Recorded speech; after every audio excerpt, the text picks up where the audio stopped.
పునుగులు తిని ఉంటారు కదా, కానీ అదే సైజులో ఈ స్వీట్ బోండాలు ఎప్పుడైనా ట్రై చేస్తారా మీరు? సో చాలా బాగుంటుంది అనమాట. మేము రెగ్యులర్గా కాకపోయినా అప్పుడప్పుడు చేసుకుని తింటూ ఉంటాము. అండ్ నా ఫేవరెట్ చాలా. సో ఇక్కడ వచ్చేసి బెల్లం తీసుకున్నాము, బెల్లంలో వాటర్ కలిపేసుకున్నాము అనమాట. సో బెల్లం కరగడానికి.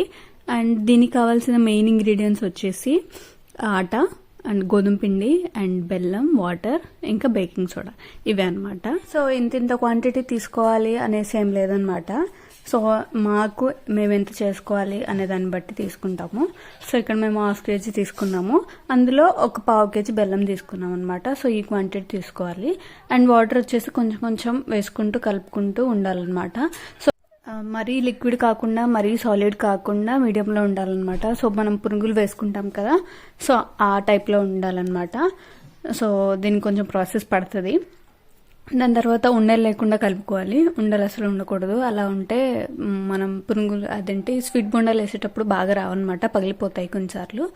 జాగ్రత్తగా కలుపుకోవాలి. సో వన్స్ కలుపుకున్న తర్వాత చేసి ఆయిల్ హీట్ అయిన తర్వాత ఇలా పునుగులాగా వేసుకోవాలన్నమాట. సో సేమ్ ప్రాసెస్ అలానే ఉంటుంది, కాకపోతే ఏంటంటే మనం అందులో స్వీట్ వేసుకుంటాం అనమాట. సో లైక్ స్వీట్ బొండాలు అంతే, దీనికి వేరే పేరేం లేదు. అండ్ అవి కొంచెం లో ఫ్లేమ్లో వేయించాలి, లేదు అనే అంటే బ్లాక్ అయిపోతాయి, లోపల వగ్గదనమాట. సో ఇలాగా సో ఒకదాని తర్వాత ఒకటి ఇలా వేసుకుంటూ మనకు కావాల్సినవి వేసుకోవచ్చు. సో మైల్డ్ స్వీట్తో చాలా అంటే చాలా బాగుంటాయి అనమాట. సో నాకు పర్సనల్లీ చాలా ఇష్టము. అండ్ ఈవినింగ్ స్నాక్స్ ప్లేసెస్లో కానీ, లేదు అనేసి అంటే స్వీట్స్ క్రేవింగ్స్ అవుతూ ఉంటాయి కదా, సో అలాంటి ప్లేస్లో దీన్ని రీప్లేస్ చేసుకోవచ్చు. అండ్ ఒకసారి ఖచ్చితంగా ట్రై చేయండి. And thanks for watching guys.